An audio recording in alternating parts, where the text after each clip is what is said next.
Hey, how's it going? Ryan here. Sorry again for all the delay and flaking out on the tablets here. I'm not like me. I don't usually do that, so I apologize. But after a closer look at the song and a lot of listens, I wanted to do a video because there's a lot of riffing going on.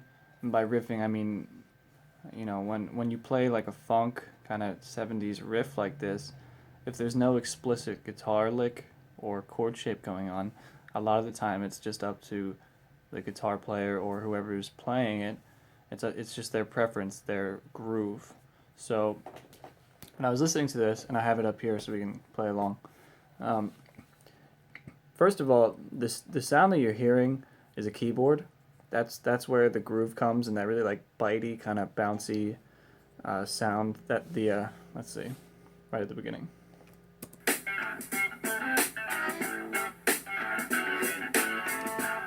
That's all keyboard. The guitar is not really there at all. I mean, there's a bass, there's a keyboard, maybe a guitar somewhere in the distance kind of adding on, but the main riff is being played by a keyboard.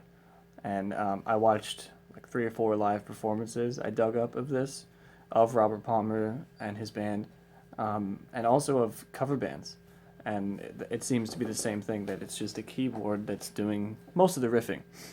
But you mentioned you wanted to play on acoustic, so I figured what we would do is just turn that keyboard part into a guitar part and riff along the same way. So most of the verse takes place on an A major 7 chord. And in case you are or are not, in tune with music theory, it doesn't matter. Essentially, it's based around, you can play it in 2 places, and I'll explain why in a minute. If you have your open A string, the 2nd string here, I'm fretting open, 2nd on the D, open G, 2nd on the B, open E. So you have... So that's your A major 7 chord. And similarly, it can be played over here with index finger starting on the 5th fret of the low E string. And basically, you're taking this this A major shape, which is 5 on the low E, 7 7 on the E and the D. G is a 6, and then 5 5 on the B and the E. So you're playing. That's your A major shape. And then if we take this pinky here, which is on the 7th fret of the D string,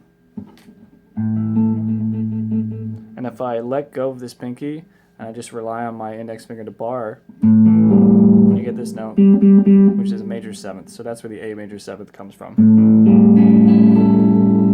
So the verse, and even a lot of the chorus, takes place around this shape, or the keyboard does, I should say. So the keyboard's riffing and the bass is doing its thing. The chorus is, there's a few key changes going on. There's a D and a C and this little like, which we'll get to. But for the most part, if you're going to play this just by yourself, which is cool, you want to be able to riff and keep the groove of the song going.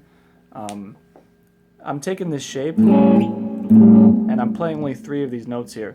I'm playing the low A on the E string 5th fret, skipping the A. My middle finger is on the D string 5th fret, and then my ring finger is on the 6th fret of the G. So this is the shape that I'm going to use, but that I think would be great to use to riff along with the song. And like I said, it's just whatever, it's up to whatever strumming pattern you want to use. It's a funk kind of, it was like right 1974. This was like real funk disco kind of influence. So I was jamming around to the song, and it's just kind of bouncing off of the 2 2 notes here and the bass note. A lot of scratches, and that just seems to me to be kind of along with the groove. And then you're gonna hear like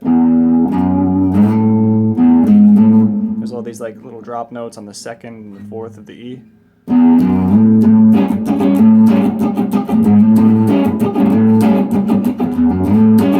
So have fun with it.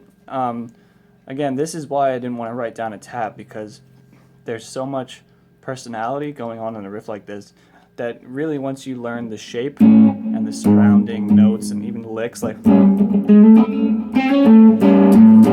whatever it is that you can find in the blues funk scale around these chords, just have fun with it. And that's not only what contributes to a good cover of the song, but that's what makes the cover of the song your cover of the song. It makes it like really personal, and so and so says like that was cool how you played it. It's not cool that you played it. It's cool how you played it, and that's what covering a song is all about, I think. So, hearing this intro groove, you can mimic all the little, all the licks or whatever. But really, if it was me playing this, I would just riff on the.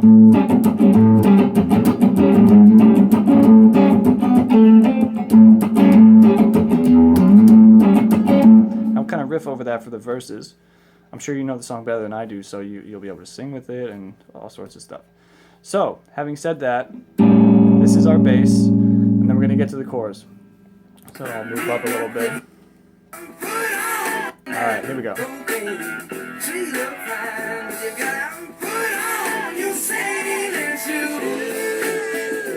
So we're still relying on the A major 7 chord, the A bass. That's really a lot of it. We can even change it to just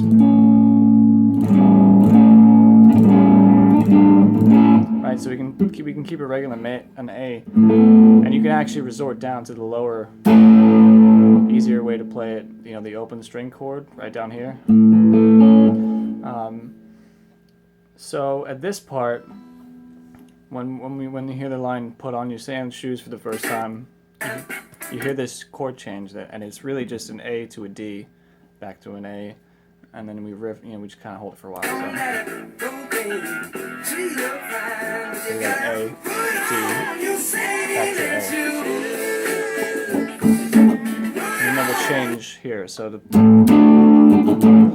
again, you can play this down here with power chords, or you could play it down here with a.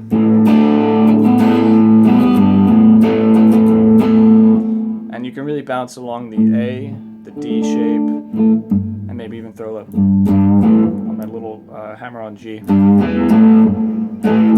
But what's happening, again, a lot of this is personal, just do whatever you want, really riff around. But what's happening is the A to the D, and then back to this A. And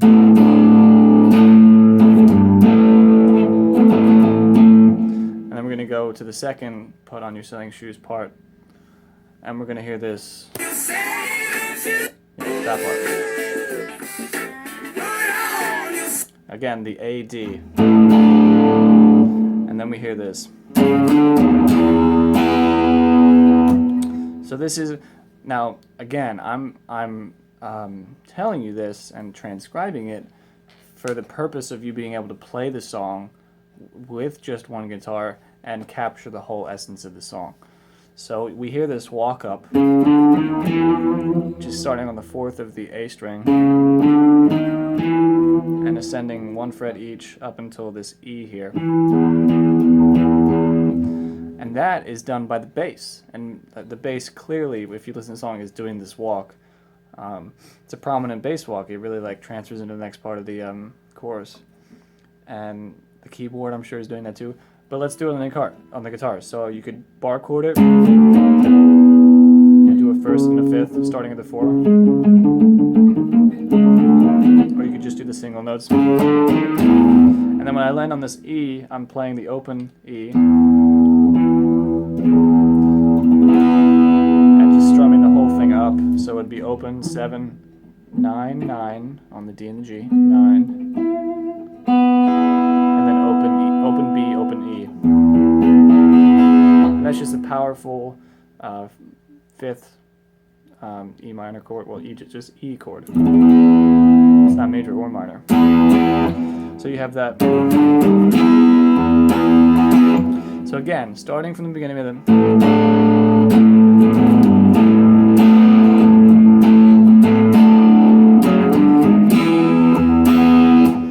So that, to me, sounds like what's going on. So let's keep going.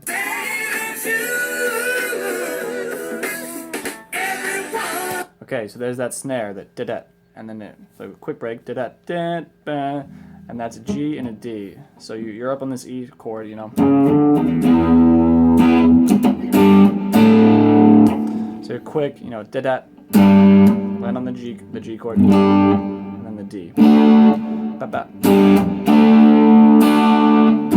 And a little G, like kind of a, remember like before, little touch on the G and back to the A chord.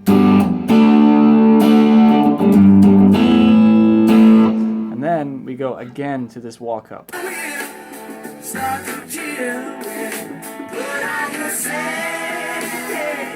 it. And then now we're back to the A chord, and this is restarting the verse. And so you can, you know, come into it nice, or you can come back into it into that A7, the kind of jazzier sounding one, and just start riffing again. So the song doesn't really derivate much from this verse riffing section and the chorus. The chorus is a little odd timed. It's kind of strange, but you know, a couple listens you'll get it. I'm sure you already have it, more so than me. And again, so what I tried to do is just pull out the bass notes that are happening, the chord structures, the essence of the song, and I'm trying to mimic not just what the guitar might be doing, what the guitar probably is doing, but what the whole band is doing and how they're creating the chorus and how it sounds. Could be missing a few notes here and there, but for the most part, that's what's going on. These are the roots of each chord, and I would urge you to make it your own, and you know, riff and jam to it in a way that's personal and it's cool, you know. So the whole thing together, you have this.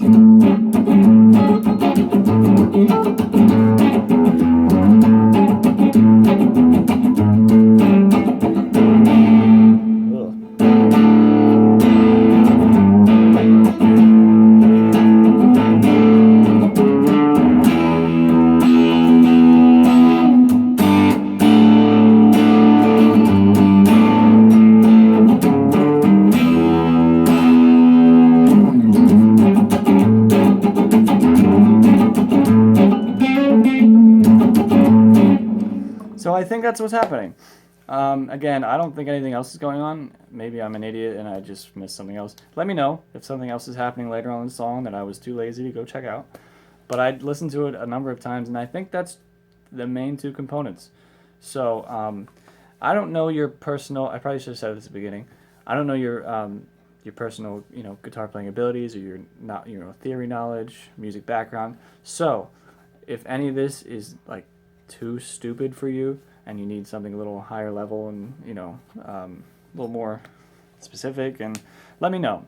And opposite of that, if this was too much, too fast, or too hard to understand, I'll go into it with much more detail and a lot slower.